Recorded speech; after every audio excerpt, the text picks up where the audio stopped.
جو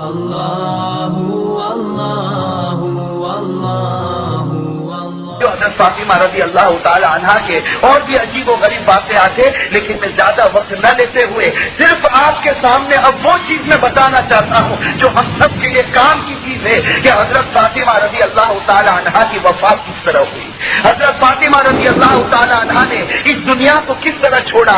آپ کو معلوم ہوگا حضور صلی اللہ علیہ وسلم کی وفات کے ٹھیک 6 مہینے کے بعد حضرت فاطمہ رضی اللہ تعالی عنہا کا انتقال ہوا، اور یہ روایت بھی میں آپ کو بتاؤں، حضرت عائشہ فرماتی کہ ایک مرتبہ ہم ساری بیویاں بیٹھی ہوئی تھی، اللہ کے رسول بھی بیٹھے ہوئے تھے کہ تھوڑی دیر میں فاطمہ آتی ہے، اللہ کے رسول فاطمہ کے کان میں کوئی بات کہتے ہیں، فاطمہ رونے لگتی ہے، اللہ کے رسول پھر فاطمہ کے کان میں کوئی بات کہتے، فاطمہ ہنسنے لگتی ہے۔ عائشہ فرماتی ہے کہ مجھے سمجھ میں نہیں آیا کہ اللہ کے رسول نے کیا بات کہی کہ پہلے فاطمہ رو پڑی، پھر اللہ کے رسول نے کیا بات کہی کہ فاطمہ ہنس پڑی۔ حضرت عائشہ فرماتی میں نے پوچھا تو فاطمہ نے مجھ سے کہا کہ اللہ کے رسول نے میرے کان میں یہ کہا تھا کہ بیٹی کچھ دن کے اندر میں تمہیں تنہا چھوڑ کر دنیا سے چلا جاؤں گا، کچھ دن میں تمہیں اکیلا چھوڑ کر دنیا سے چلا جاؤں گا۔ فاطمہ فرماتی اس پر مجھے رونا آ گیا اور ہنسنا اس پر آیا کہ اللہ کے رسول نے کہا بیٹی فکر مت کرنا، کچھ ہی دن کے بعد تو میرے پاس واپس پہنچنے والی ہے، کچھ ہی دن کے بعد میری اور میری ملاقات پھر ہونے والی۔ اس پر مجھے ہنسنا آیا۔ یہی بات میں آپ کو بتا رہا تھا کہ اللہ کے رسول صلی اللہ علیہ وسلم کی وفات کے 6 مہینے کے بعد حضرت فاطمہ کی وفات ہوئی، اور وفات کا منظر بڑا عجیب و غریب ہے میرے بھائیو۔ اللہ سننے سے زیادہ ایک ایک بات ہم سب کو عمل کرنے کی توفیق نصیب فرمائے۔ حضرت فاطمہ رضی اللہ تعالی عنہا کے بارے میں لکھا ہے کہ وہ فجر کا وقت تھا، وہ دن تھا جو غم سے بھرا ہوا دن تھا، وہ فجر کا وقت تھا۔ حضرت فاطمہ نے روزہ رکھا، فجر کی نماز پڑھی، فجر کی نماز پڑھنے کے بعد ایک عجیب و غریب حال ہے، حضرت فاطمہ رضی اللہ تعالی عنہا اپنے گھر میں ہے، چکی کو پیس رہی ہے، قریب میں پانی گرم ہو رہا ہے اور کہیں پر کپڑے دھونے کے لیے تیار کیے جا رہے ہیں۔ روایت کے اندر ہے کہ حضرت علی نماز پڑھ کے گھر میں تشریف لاتے، حضرت علی نماز پڑھ کے گھر میں آتے تو گھر کا ماحول عجیب و غریب دیکھتے ہیں۔ آج علی کو معلوم ہے کہ آج فاطمہ نے روزہ رکھا ہے، حضرت علی دیکھ کر حیران ہو جاتے کہ فاطمہ نے آج روزہ رکھا اور کہیں پر پانی گرم ہو رہا، کہیں پر کپڑے دھونے کے لیے تیار کیے جا رہے، کہیں چکی پیسی جا رہی اور حضرت فاطمہ رو رہی۔ حضرت علی آگے بڑھتے اپنی بیوی فاطمہ سے کہتے ہیں کہ فاطمہ میری سمجھ میں نہیں آتا، کبھی تم نے ایسا نہیں کیا کہ آج صبح ہی صبح تم نے چکی پیسنا شروع کیا، صبح ہی صبح تم نے پانی گرم کرنا شروع کیا، صبح ہی صبح تم نے کپڑے دھونے شروع کیے، میری سمجھ میں نہیں آتا۔ روایت میں ہے کہ فاطمہ رونے لگتی ہے، حضرت فاطمہ رونے لگتی۔ حضرت علی بار بار پوچھتے ہیں کہ فاطمہ میری سمجھ میں نہیں آتا، آج تم روزے سے ہو، تھوڑا بہت آرام کر لیتی، لیکن تم یہ کیا کر رہی ہو؟ یہ صبح کا وقت ہے اور تم چکی بھی پیس رہی، کپڑے بھی دھونے کے لیے تیار، پانی بھی گرم ہو رہا۔ علی رضی اللہ تعالیٰ عنہ بار بار پوچھتے، فاطمہ کوئی جواب نہیں دیتی، فاطمہ رونے لگتی۔ جب حضرت علی بہت پوچھتے ہیں تو فاطمہ دھاڑے مار کر روتی اور کہتی ہے، اپنے شوہر سے کہتی ہے کہ رات کو خواب میں میں نے اللہ کے رسول کو دیکھا، رات کو خواب میں نے اللہ کے رسول کو دیکھا کہ اللہ کے رسول کسی چیز کو تلاش کر رہے، اللہ کے رسول کوئی چیز ڈھونڈ رہے۔ فاطمہ فرماتی ہے خواب میں نے میرے والد کو دیکھا، وہ کسی چیز کو ڈھونڈتے ہیں، تو میں نے پوچھا کہ اللہ کے رسول اے میرے والد تم کیا تلاش کرتے ہو؟ تو میرے والد نے کہا کہ بیٹی میں تجھے ہی تلاش کر رہا ہوں، بیٹی میں تمہیں ہی ڈھونڈ رہا ہوں۔ روایت کے اندر ہے حضرت فاطمہ فرماتی ہے کہ میرے والد نے مجھ سے وعدہ کیا بیٹی تم سحری مدینے میں کرنا، افطار تم میرے دسترخوان پر کر لینا، سحری تم مدینے میں کرنا، افطار میرے دسترخوان پر کر لینا۔ روایت میں علی جب یہ بات سنتے ہیں جانتے ہیں کہ نبی کا کام سچا ہوتا ہے، نبی جب خواب میں آتا ہے اس کی کوئی بات جھوٹی نہیں ہوتی، وہ جب زندہ تھا تب بھی ہر بات سچی کہی، وہ جب دنیا سے چلا گیا خواب میں ہر بات سچی کہتا۔ حضرت علی رونے لگتے، فاطمہ سے کہتے فاطمہ ایسا مت کہو، فاطمہ یہ مت کہو، ابھی تو رسول کا غم ہلکا نہیں ہوا، ہم تمہارے غم کو کیسے برداشت کریں گے؟ ابھی تمہارے والد کا غم ہمارے دل سے نکلا نہیں، تم اتنا بڑا دھوکہ دے کر چلی جاؤ گی، تم دنیا سے چلی جاؤ گی، تمہارا غم کیسے برداشت کروں گا؟ روایت میں ہے فاطمہ ایک ہی جواب دیتی ہے، اے میرے شوہر اے علی جیسے میرے والد کی وفات پر صبر کیا تھا میری وفات کے اوپر بھی صبر کر لینا، میرے انتقال پر بھی صبر کر لینا۔ روایت میں ہے کہ علی اور فاطمہ کے درمیان یہ باتیں چل رہی، فاطمہ رو رہی، علی رو رہے मासूम बच्चे घर के अंदर आते जिन्हें हसन और हुसैन कहा जाता। रिवायत में है कि हसन और हुसैन जब घर में दाखिल होते हैं, देखते हैं कि माँ भी आज रो रही, आज बाप भी रो रहा है, वो हसन और हुसैन रोने लगते। तो फातिमा कहती है, मेरे बेटे तुम यहाँ खड़े होकर रो मत, तुम मेरे वालिद की कब्र पर चले जाओ, वहाँ जाकर थोड़ी देर खड़े हो जाओ। वो दोनों हसन और हुसैन अपनी माँ का हुक्म मानकर वो मासूम बच्चे अपने नाना की कब्र पर जाते, रसूल की कब्र के ऊपर पहुंचते। तारीख में लिखा है रसूल की कब्र से आवाज आती है कि ए मेरे नवासो, ए हसन और हुसैन, आज अपनी माँ के पास खड़े रहो, मेरे पास तो कल भी खड़े हो सकते हो, लेकिन कल तुम्हारी माँ तुमसे जुदा हो जाएगी। मेरे भाइयों सोचो वो कैसा वक्त होगा। हसन और हुसैन को ये आवाज आती है कि मेरी माँ हमसे जुदा होने वाली। वो हसन और हुसैन तड़पते हुए वहां से निकलते, घर में आते तो वही मंजर देखते हैं कि अली रो रहे, फातिमा रो रही, वो दोनों मासूम बच्चे भी अब बिलबिलाने लगते। उस वक्त हजरत फातिमा दोनों बच्चों को गले लगाती है। वो माँ थी जिसने अपने बच्चे का हक अदा किया, अपने बच्चों को गले लगाती, आंसू को साफ करती और कहती है, बच्चे तुम जिंदगी में रहना, एक ही काम करना, खुदा और रसूल का कानून कभी मत तोड़ना। तुम जिंदगी में रहना, जैसे भी रहो, मगर अल्लाह और अल्लाह के रसूल के कानून को मत तोड़ना। रिवायत में है अब हजरत फातिमा को बुखार तेजी के साथ चढ़ने लगता। जब बुखार तेजी के साथ चढ़ता, हजरत फातिमा लेट जाती है और अपने शोहर को करीब करती, अली को करीब करती है, हसन और हुसैन अपने दोनों बच्चों को करीब करती है और अली को कहती है कि मैं तेरे सामने 3 वसीयत करूं।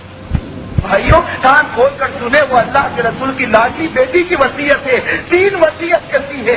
सबसे पहले वसीयत करती अपने शोहर अली से कहती है कि जिंदगी में जब से मेरे तुम्हारे साथ निकाह हुए, फातिमा कहती है कि अली जब से मेरे और तुम्हारे निकाह हुए, मालूम नहीं मेरी वजह से तुमको कितनी वक्त तकलीफ पहुंची होगी।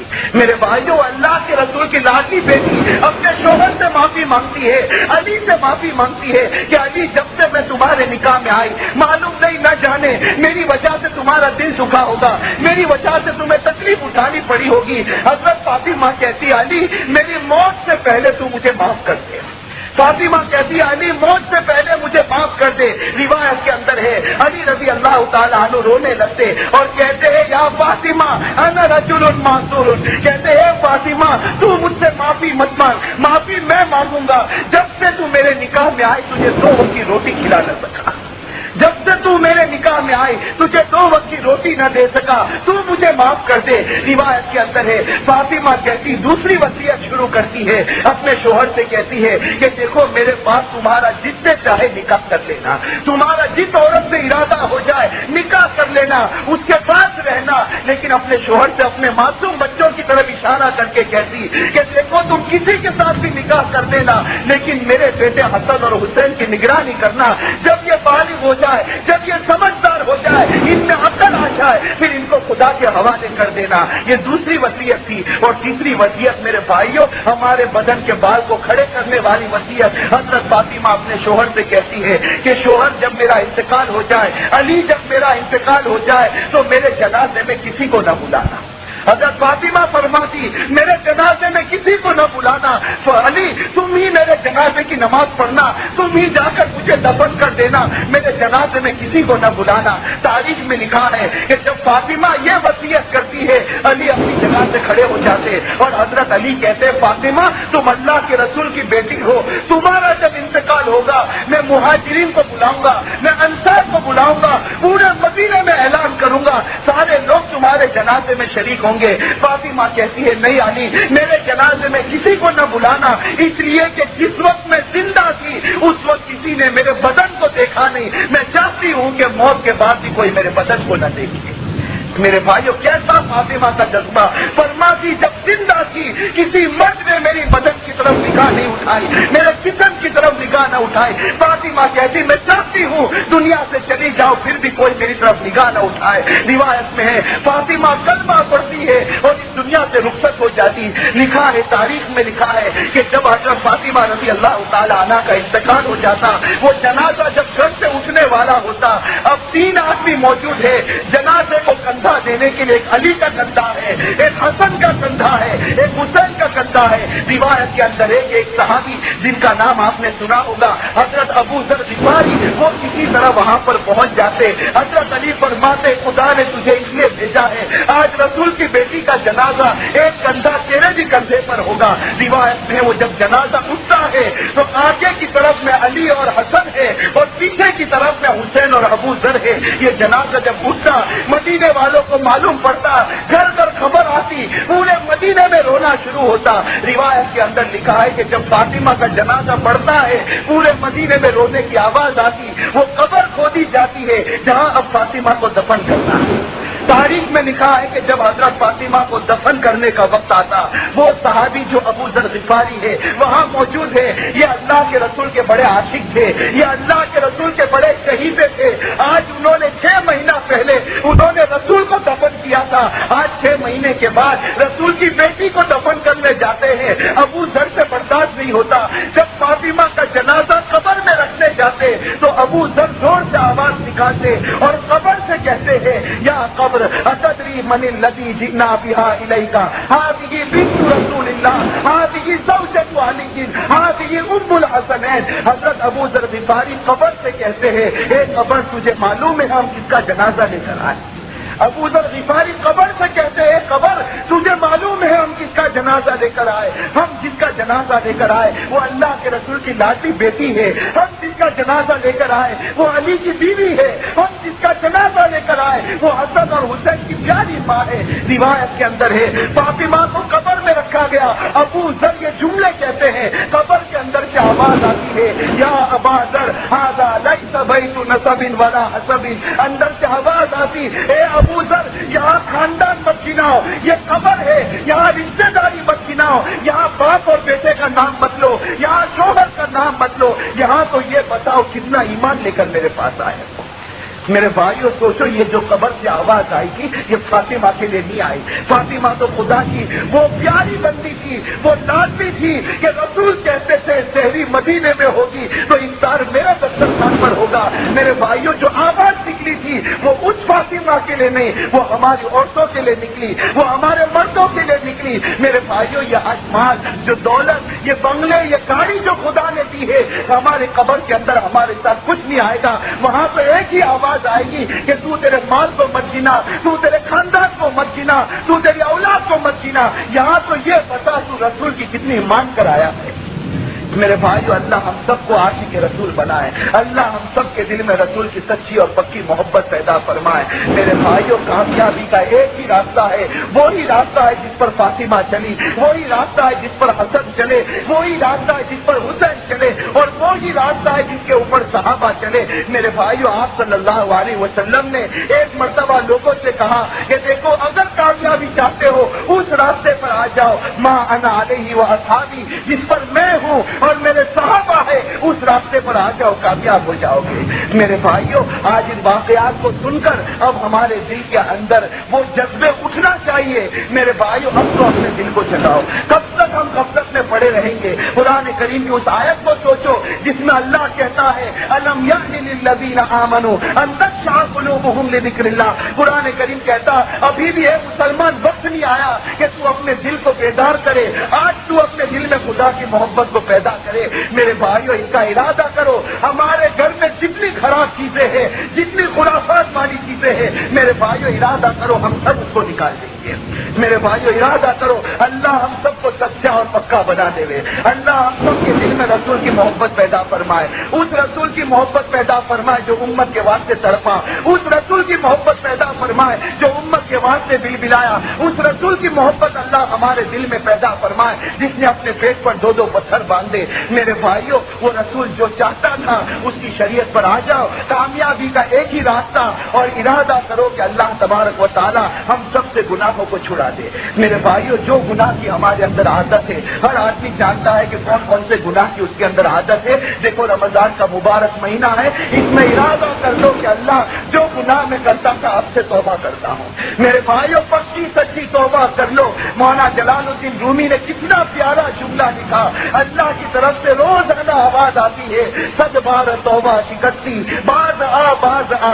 अल्लाह की तरफ से रोज आवाज आती, ए मेरा बंदा अगर 100 मरतबा भी तूने मेरी तौबा को तोड़ा है, आजा मैं मेरी रहमत के दरवाजे तेरे ऊपर खोल दूंगा। मेरे भाइयों उस करीम जात के करीम होने का कोई ठिकाना नहीं, उसके रहीम होने का कोई ठिकाना नहीं। वो अल्लाह ہے، بڑا غیور ہے میرے بھائیوں، ایک مرتبہ توبہ کر لو، خدا سے معافی مانگ لو۔ دیکھو مسلمان ہے، گناہ ہو جاتا ہے، لیکن ارادہ کرو کہ اب سے ہم ہماری زندگی سے گناہوں کو بدل کر دیں گے۔ میرے بھائیوں ارادہ کرو، میرے بھائیو ارادہ کرو اللہ ہم سب سے گناہوں کو چھڑا دے۔ اور میرے بھائیو ارادہ کرو، ہمارے رسول کے لیے ہزاروں نے نہ جانے کتنی جانیں دی، وہ حنظلہ نے نہ جانے کیسی اپنی راتیں قربان کی۔ میرے بھائیو ایک ارادہ کرو کہ اب ہماری شکل بھی رسول کی طرح بن جاتی۔